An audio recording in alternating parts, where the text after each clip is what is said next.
Hello guys, good morning, magandang buhay. Si Ate Ju po ulit ito. So, ayan na nga, panibagong araw, panibagong pakikipagsapalaran na naman. At ari na naman tayo.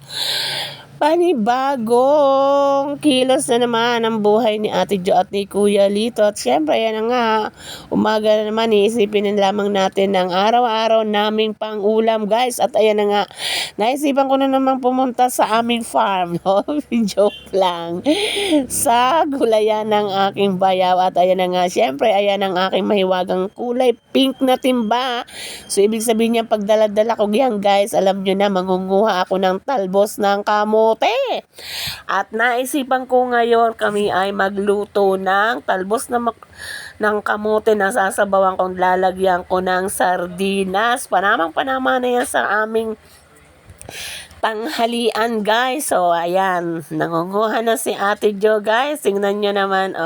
Pasensya na kayo sa aking pagkuha kasi yung video na yan ay video ko kuha ko. So ibig sabihin walang nagbibideo sa akin. Sariling sikap lamang talaga guys. Ayan nyo guys, pag talaga namang nakaluwag-luwag, aarkilahin natin si Kuya Lito para ako ay videohan. Ngayon kasi wala akong pabayad kay Kuya Lito para ako videohan. So anyway guys, joke lang naman yun. Busy si Kuya Lito sa paglalaba at ako naman ay nag-iintindi sa aming mga pang almusal, tanghalian at hapunan. Pero ngayon, tanghalian na yan guys. Uulamin namin yan sa aming tanghalian guys. So ayan na nga, dami-dami ko nang nakukuha talbos ng kamote. At alam nyo guys, masarap na gawin diyan ay igisa nga. So ayun na nga guys, tapos na akong manguha at napakarami kong nakuhang talbos ng kamuti guys. Iniisip ko sana yan ay gataan, kaya lang syempre magrereklamo na naman si Kuya Lito na hindi siya makakakuha ng gata kasi nga syempre naglalabas si Kuya Lito. So anyway guys, ayan, at tinuhugasan ko na, tinatanong ko nga yan sa mga oras na yan si Kuya Lito kung anong gagawin ko diyan. At ang sabi niya nga para madali ay igisa ko na lamang talaga sa sardinas. At yun din naman talaga ang gusto namin mag-asawa. Matagal-tagal na rin namin hindi nauulam yung ganyan. At syempre guys, kaya naman talaga ibig kong sabihin na papanahon na iulam namin yan. Alam nyo na, wala talagang budget. Anyway guys, tuloy lamang ang buhay kahit hirap, basta patas ang laban at matatapos din talaga ang paghihirap na yan. Pasasaan din ba? Hindi naman talaga araw-araw Pasko guys. At ayan na nga, dahil wala akong mautusan guys, for the go si Ate Jo sa tindahan ni Ate LB.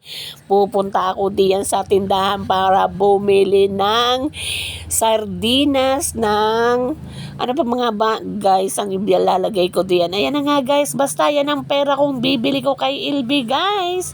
Ayan hello, ayan na nga, nakita nyo naman kung anong aking binili, miswa, sardinas, magic sarap at etc.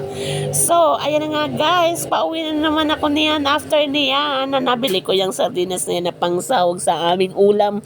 For today's video ay ayan, pauwi na ako at nabili ko na lahat yan guys. At ayan na nga, fast forward tayo, naluto ko na. So ayan na nga, at after that nga guys, i-fast forward na naman natin. At ayan na nga guys, nailagay na yan sa mesa at ready na kaming kumain diyan guys. At ayan, gusto ko na nga dyan kung magkamay guys, kaya lang naisipan ko yung sardinas nga pala yan, matagal yan maalis ang lansa sa kamay. Anyway guys, ayan, sumandok na ako at ang aking mga kasama diyan ay ayaw magpa-video, kaya alam nyo na, ako na lang na naman talaga ang nasa harapan ninyo at ako na naman lang talaga ang makikita ninyo.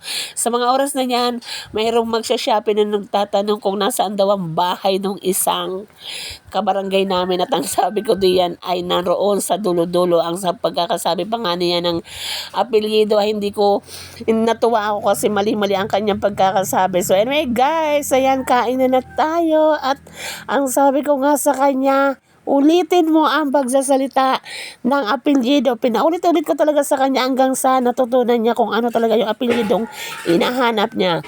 So anyway guys, tandibudbud pa ako ng asin diyan para masarap ang aking kakainin. So that's it for today's video. Kung nagustuhan nyo ang video na to, please don't forget to like, comment, and share. Bye guys! See you on my next vlog. Bye!